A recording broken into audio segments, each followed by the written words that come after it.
in 3 votes to 2. The 2010 NBA Finals. It's the Super Bowl 46. Which means at this point, the only upset there has been the 17 seed over the 16 seed. Is this where things change? The number 2 overall seed. It's nice to see some college basketball love here. In 2008, Kansas, Memphis, Mario Chalmers, the highlight of his entire career, probably. 75-68, they won in overtime, but the way it was sent to overtime, the 3 at the buzzer, Mario Chalmers knocks it down. That's why they're the number 2 seed. The challenger, the 31 seed. 2006 Stanley Cup Finals between the Carolina Hurricanes and the Edmonton Oilers. This is a pretty strong 31 seed. Game 1 featured a tie for the biggest comeback in Stanley Cup history. The Hurricanes came back to win it 5-4. And the Oilers goalie suffered a series-ending knee injury in Game 1. What would happen there? There were still 6 more games to be played. It culminated in the Hurricanes winning 3-1 in Game 7 and lifting the Stanley Cup. All right, Chris. This is, I think, definitely a tough matchup. My initial instinct wants to go with the college basketball game, and I think I will. I remember watching that, having picked Memphis in my bracket, and I think I cried. I'm a UConn fan. I cried that 3. That lost me money. I picked Memphis in my bracket. Awesome. I won't go into that. You know, Mario Chalmers, straight 3.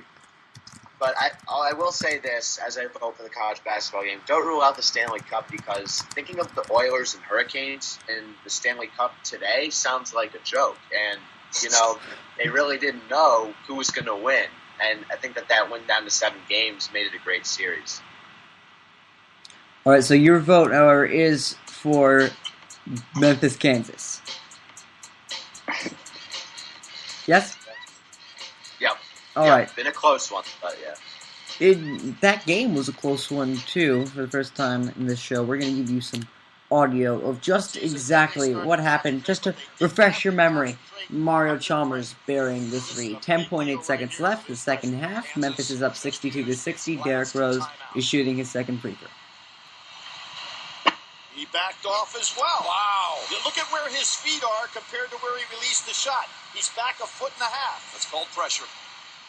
He's got one more. Kansas, at the very least, will have a shot to tie it with 10.8 seconds.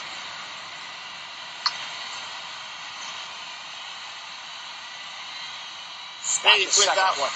Kansas has made only 2 threes on the night. They must make one here to extend the game. Collins driving, almost lost the handle. Chalmers for the tie. Got it in 2 seconds. Unbelievable. Dozier at midcourt for the championship. No, we're going to overtime in San Antonio. Jim, the free throws did it and put Memphis in this kind of a position. And Calipari. A great one. Noah? Yeah, see, everybody keeps saying Chalmers. Okay, he hit the game winner. But we got to understand what set it up. As you hear at the end of there, it's the free throws that stuck in my mind. I was a Memphis fan back there. You know, Chicago, all of Chicago was rooting mostly for Derrick Rose, a Chicago-born guy. Steps up to the line, and probably the most important free throws to steal the game, essentially. That would have ended it. And he misses them, and Chalmers goes down, hits the 3, and would go on to be the point guard known for calling himself the best point guard in the NBA, and being probably one of the worst.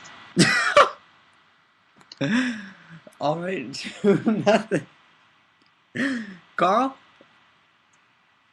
I agree, especially, and I think what Chris said about it being a fairly good Stanley Cup is true, but I mean, that's an iconic shot in a really great game. When you have an overtime game in a championship, it's always great. And yeah, fantastic game.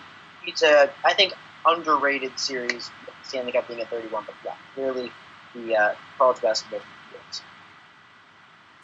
All right, for me, I'm not going to lie. I came into this thinking I was going to root I was going to vote for the 2006 Stanley Cup Finals. But watching that clip again made me realize what was about to be the error in my ways. That's, in the end, in the championship game, a lot of shots go down around the buzzer throughout the course of the NCAA tournament. In the championship game, not often. That's one of the few that ended up going in. It might have been a 7-point game in overtime, but I'll take it. I'm going to vote for the Kansas-Memphis game as well. Brendan, your thoughts? I'm going to go with the 2006 Stanley Cup Final. Obviously, a little bit biased because I'm a big hockey fan, and unfortunately, sorry to rip on Chris here, but Carolina Hurricanes used to be the Hartford Whalers, and if this had been a Hartford-Edmonton series, who would have been hoisting the cup then? Hartford, Connecticut would have. So I'm going to just stick with the 2006 Stanley Cup Final, especially since I would say that the Bruins had lost to the Oilers back then, probably back in the 80s, and it was good to see as a Bruins fan to see Edmonton lose to a non-relevant team like Carolina back in 2006.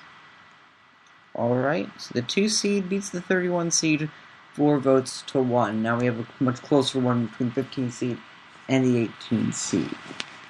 Famous Jameis leads the Florida State Seminoles to defeat the Auburn Tigers in the final, and thank goodness it was the final, BCS National Championship game. Or the final Stanley Cup before the 2005 lockout in 2004. In 7 games, the Tampa Bay Lightning defeated Calgary 4-3, in which the final 4 games of the series were all decided by 1 goal each.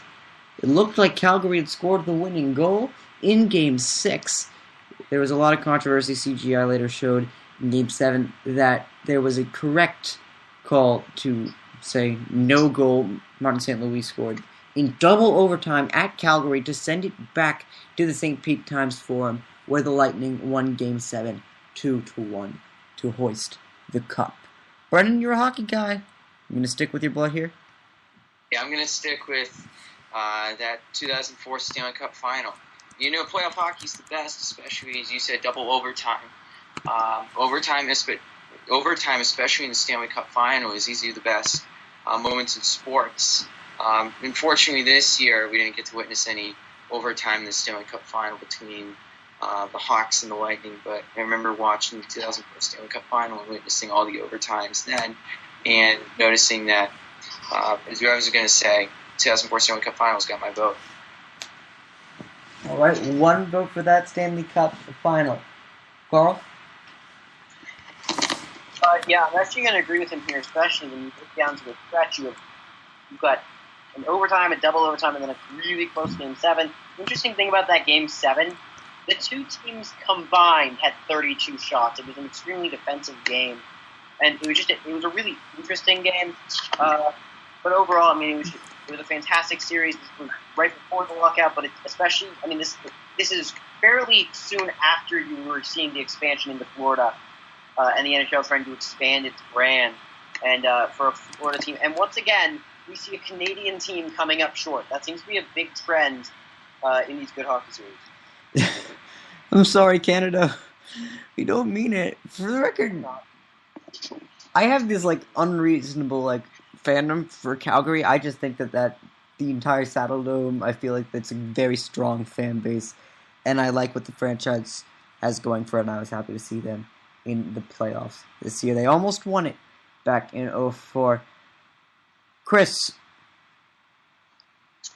I'm going to make it 3-0. That Stanley Cup, I think, hard to beat, and the Lightning and Flames at the time, I think, were a little bit, 2 obscure teams, but they had some big-name players. Obviously, the Flames led by Iginla, and the Lightning had LeCavalier, St. Louis, and Brad Richards. That Florida State-Auburn game was definitely a good game, but, when a series is essentially an extension of that, there was a lot of good games in that series. You have to go with the Stanley Cup. All right. Noah? I think it's a great Stanley Cup. I think it's a great national championship. And I think what makes the national championship the one that gets it for me is the fact that Winston did it on the same end zone that Vince Young did it. And Florida State came in, the favorites. Auburn was the team of destiny, quote. You can say they were, but they didn't end up. They had the way they got in there on the kick return. Jameis Winston leads them down the field after being down quite a bit at halftime. They pick up the win, solidifying Winston's career as one of the better quarterbacks we've seen and one of the more clutch quarterbacks we've seen. Of course, he didn't finish his career, quite in that way. Marcus Mariota gave him a pretty heavy defeat, but I think he really had one of those defining moments in that game, and that's why I'm voting for the 2004 BCS National Championship. The final 4 drives in that game all came with under 5 minutes to go and were all scoring drives that included a 100-yard kickoff return that included Florida State marching up the field 7 plays, 80 yards in a minute and 6 seconds for Winston to throw to Kelvin Benjamin in the end zone with 13 seconds left to ultimately win it. And by my logic between the Patriots-Panthers series, you'd think I'd go with this one. And here's why I don't. Because I think that goal that goal not being called in Game 6 added a sort of, not almost an ambiance, but again, it adds to the intrigue, it adds to the legend of it, because Calgary came so close, because they had a chance to win it at home, because you had all your fans on the edge of their seats waiting to bring greatness back to the Great White North, and for it to all come tumbling down in double overtime, and then for the game to be decided by just one goal in Game 7. In my opinion, I think this is the best Stanley Cup of the 21st century.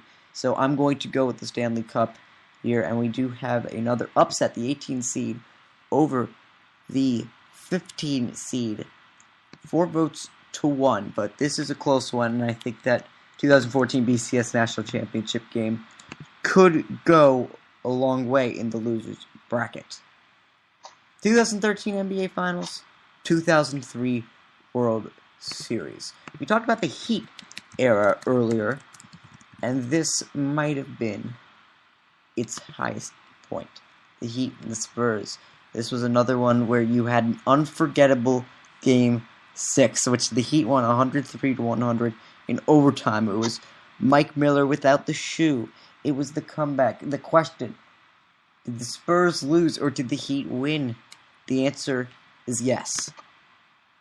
That was a pretty great series, but was it as good as our 26th seed, the 2003 World Series, which featured, of course, the New York Yankees, and another team from Florida. And another team from Florida emerging victorious. The Florida Marlins defeated the New York Yankees in 6 games, despite the Yankees winning 101 games in the regular season. Florida took the victory here at the old Yankee Stadium in Game 6. Votes, por favor. We will start with Noah. All right. So the whole Spurs lost, Heat won. You don't hear commentators going saying, and this year's losers of the NBA Finals, the San Antonio Spurs. No, the Heat won. That's why they give the trophy to the winner. This is all about sure, poor rebounding, but also on the other hand, great rebounding from the Heat, good hustle, and an iconic shot from an iconic player. I love this NBA Finals, to be honest. And I was rooting for LeBron. This is a guy who lost the last time he played against the Spurs, and Tim Duncan, of course, iconically telling him, it's your time now. And he got it done. I got to go with the 2013 NBA Finals. All right. Brandon? I'm going to go ahead and choose the 2013 NBA Finals. Like Noah said, this is the, as you said, probably earlier, Noah said, it's the pinnacle of the Heat era. Spindola mentioned losing. I believe he lost the year before in the NBA Finals, to make it and to win the championship was easily one of his better highlights. One of the highlight moments of his career. Yeah, it was 2 years before. It was 2 years before. Okay. They had beat the Heat. They had beaten the Thunder in 5 games that last year. Mm-hmm. So 2-0 in favor of these finals, Chris. I think it's close. but I'm not going to pick another Yankees upset in the World Series. I think the finals